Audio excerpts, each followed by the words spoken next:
This is one of the better SUVs in the market that you're probably not shopping for. Yeah, you should. Hey, it's Tim, Pickup Truck Plus SUV Talk. We're in a kind of loud situation in Colorado. Excuse the big truck. All right, so, but let's talk about this Subaru Forester. It's new, 6th gen.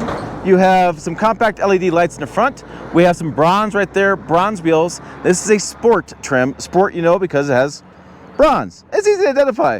This is River Rock Pearl.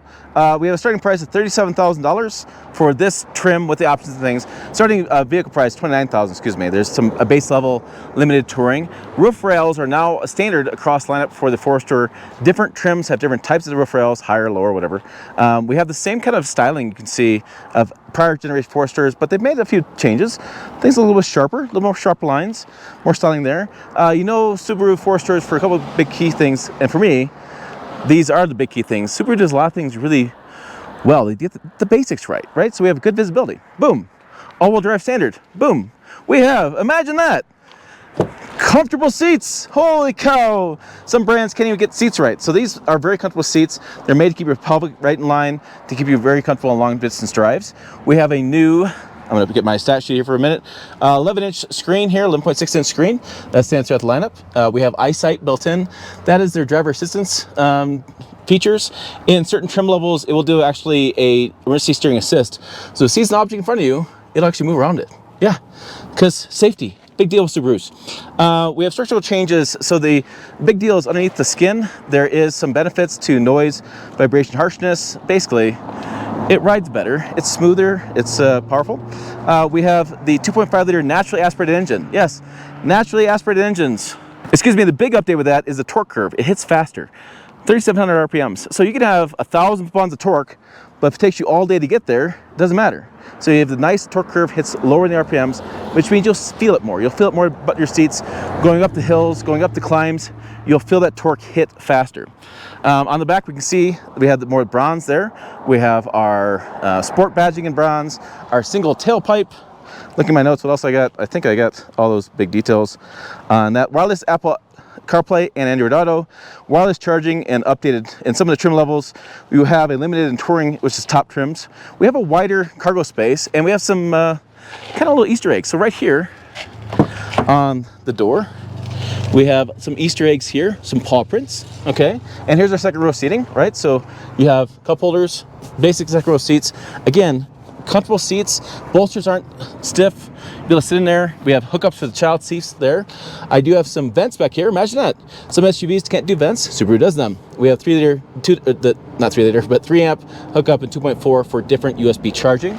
Map pockets, a couple different ideas for different storage there as well. So good storage. And speaking of good storage in the rear, which can be right here, we have a little bit wider opening, so you have lots of room to get stuff in. You can feel these are really tight as they can be against the body. Quite a bit of width. What's interesting with this is you fold these seats down, creates a mountain kind of flowing scene with the second row seats going down. Second row seats down, folds flat. So you can store items back here without having the weird bump of second row seats. Little cargo hookups here, power. So again, just the basic things that a lot of SUV buyers want. Cargo, tie downs, all-wheel drive standard, good torque, wireless Apple CarPlay, wireless Android Auto. Put your phone in there, you go.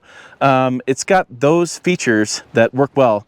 And now let's go for a drive, and I'll tell you more about those features that work well behind the wheel as I tell you how it drives. Okay, another couple things real quick to talk about is the steering wheel is from the WRX. So they have used some of the technology in the WRX to put into this to make it more responsive. And we also have, this is the infotainment screen. You can see the big icons. I like big icons. I don't know why it's gotta be small in some vehicles. And then we'll throw it in reverse here. Let's see if we get some backup cameras. So there's your backup camera there. There is a 360-degree view, but that's in the higher trim levels. But you have you know, different drive modes as well up there too. And so pretty good view of the icons. A little storage down there, wireless charger, optional. And by the way, this base price in the Sport is $34,000 and some change. You can get options and get them from there. You can spend as much as you want. Let's go ahead and hit on the road. Just gotta make sure I don't kill a biker. That'd be bad. That'd be very bad.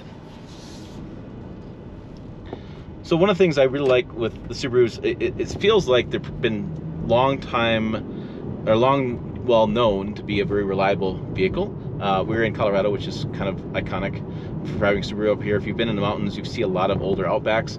People like versatility of them, like the utility storage room, and they seem like they last for many, many miles. And so I like that. I like the way they drive. I like the great visibility. Like I can't even tell you, really even show you on the screen well enough how much visibility is.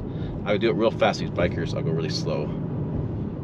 So look at that visibility. Look at the mountain scene, but look at the visibility right there. So really good visibility from my driver's seat.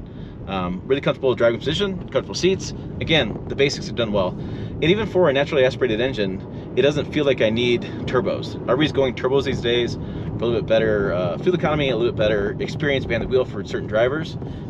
I've never felt that way with Subaru engines. They're just, the design of them is done really well. Are they Boxsters?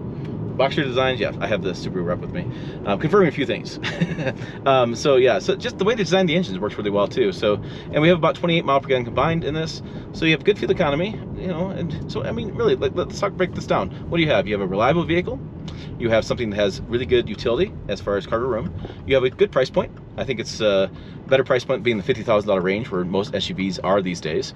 You have pretty good fuel economy. And you have something that you can drive and do long distance trips with and not have your butt hurt. It's probably the biggest thing, right? Butt pain, not good. After we hit the accelerator, see? Let's do some off line speed.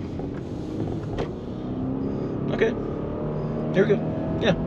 Is it as much as I want? No, I want to drive faster. However, is it as much for some consumers who buy this? I think it is. I think it's just plenty. So there's my details on this Subaru Forester. For more, check the videos over here. Website down below as well. pickuptrucktalk.com. As always, thanks for watching. I will see you down the road.